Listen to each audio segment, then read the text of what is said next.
Jadi sorry karena udah mulai agak karena masih belum pulih 100%. Jadi sekarang ini karena saya tuh ada sebenarnya dari sananya tuh ada bilangnya tuh vertigo something. Jadi kalau misalnya kayak saya yang kalau duduk dari duduk terus tiba-tiba berdiri suka kayak kelingan gitu kan. Nah, jadi nih karena kemarin pas lagi baru operasi, jadi kan otomatis kan ada darah yang keluar gitu. Jadi kayak lebih tambah bikin semeriwing gitu lah gitu. Jadi pelan-pelan ya, sabar-sabar. Oke, tadi pertanyaannya awal mula ceritanya bisa tahu sakit ini ya.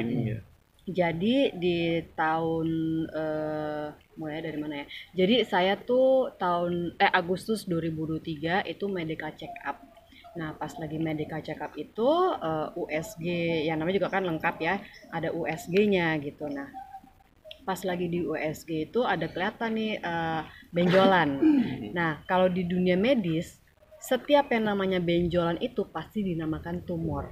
Tapi, nah di sini yang saya juga mau kasih tahu ke semua teman-teman, untung ada banyak teman-teman media nih, jadi bisa membantu untuk bisa menyebarkan informasi kalau yang namanya tumor itu tidak berarti berbahaya. Karena kalau orang udah dengar tumor kan pasti oh negatif, pasti berbahaya, pasti bisa menakutkan lah ya. iya betul, serem, menakutkan, akan bisa merenggut nyawa gitu-gitu kan. Tapi sebenarnya enggak. Di dunia medis namanya benjolan itu pasti tumor. Nah, untuk kita bisa mengetahui tumor itu berbahaya ataupun jinak itu memang harus diambil dengan cara operasi. Nah, dari operasi itu nanti spesimen tersebut akan dilakukan tes selanjutnya, tes PA-nya itu bukan PA, tapi patologi anatomi yang nanti akan dicek lagi itu berbahaya atau jinak gitu. Nah, jadi pas kemarin saya USG ketahuan kan ada tumor itu, terus saya konsultasi dengan teman-teman dokter saya,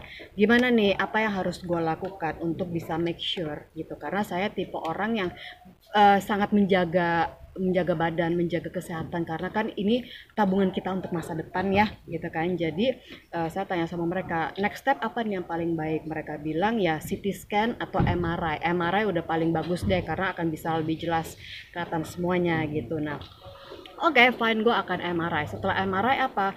Kalau lo mau langsung nih Put, operasi untuk dites PA tersebut gitu. Nah, cuman kan kalau orang dengar untuk dicek mau tahu bahaya atau tidak, terus operasi kan langsung yang gimana gitu. Saya langsung yang oke fine, biar langsung masalah cepat selesai, move on gitu kan, bisa mengerjakan yang lain. Jadi saya MRI, terus akhirnya ketemu dengan dokter onko obgyn karena tumor saya itu di bagian rahim tapi luar rahim. Jadi in between rahim dan juga kulit gitu. Jadi kalau misalnya ini rahim, ini kulit, dia di tengahnya gitu. Jadi di luar, nggak nempel gitu. Jadi syukur, puji Tuhan, alhamdulillah tidak perlu sampai rahim diangkat karena saya early detection gitu. Nah, di sini saya juga mau mengingatkan teman-teman jangan takut untuk ngecek. Early detection is the best gitu karena semakin cepat kita mengetahui ada yang salah dengan badan kita, kita jadi bisa lebih cepat lagi untuk tahu solusi apa nih.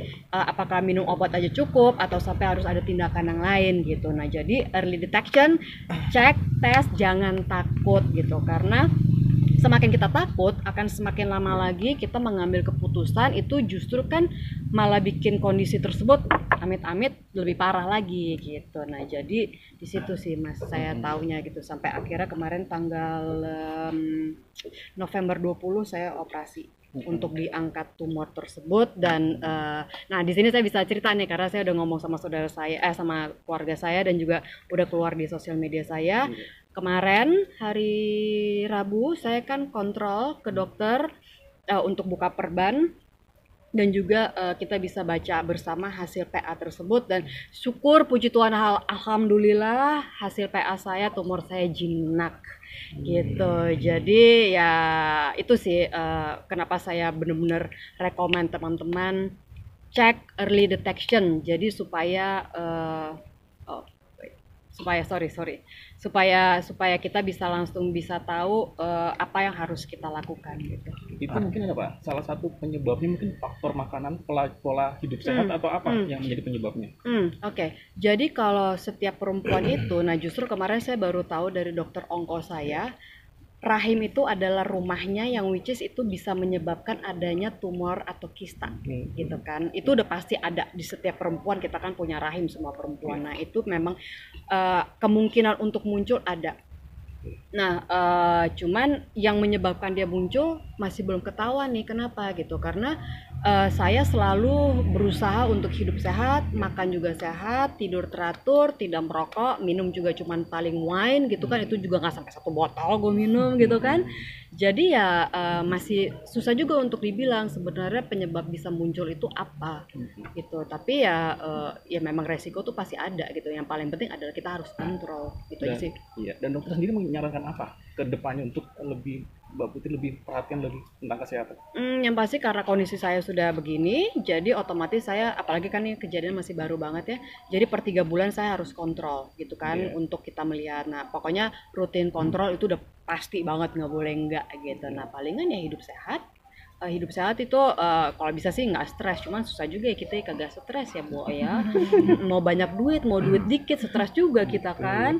Nah jadi ya kalau bisa nggak stres gitu, karena stres itu kan bagaimanapun juga bisa masuk ke psychological kita, ke mental. Ya kalau udah kena mental udah untuk kita bisa kembali ke normal kan itu butuh effort yang tinggi gitu kan. Jadi ya hidup sehat kalau bisa nggak stres, terus istirahat cukup, makan sehat, nggak ngerokok, minuman beralkohol ya sebaik apa Dikurangi.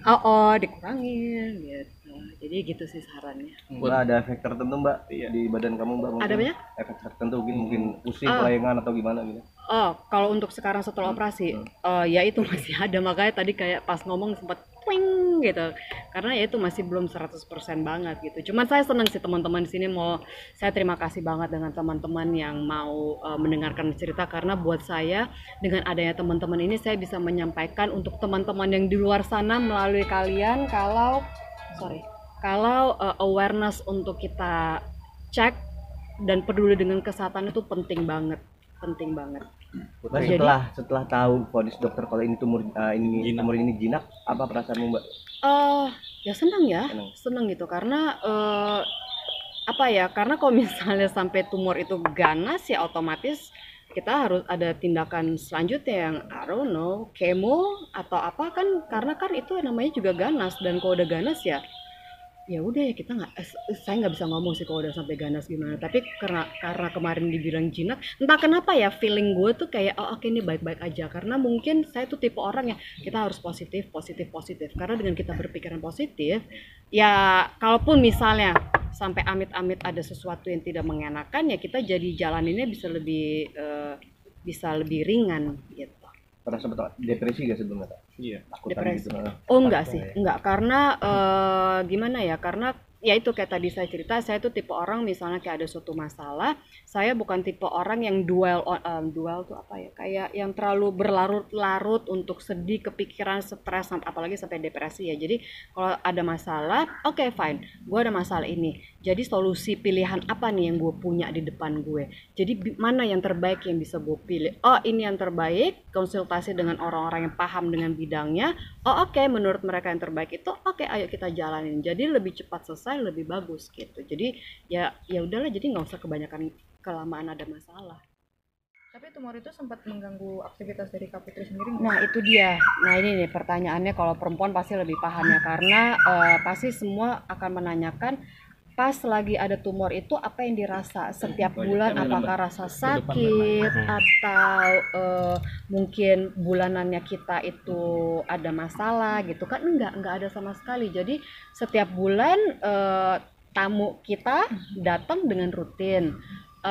Terus rasa sakit yang sampai berlebihan, yang kan ada perempuan yang kalau misalnya tiap bulanan tuh yang bisa sampai pingsan, bisa minta sampai minum painkiller. Saya enggak gitu. Jadi memang benar-benar enggak merasakan apapun. Ini semua ketahuan gara-gara yang medical check up itu gitu. Jadi ya bersyukur sih sebenarnya.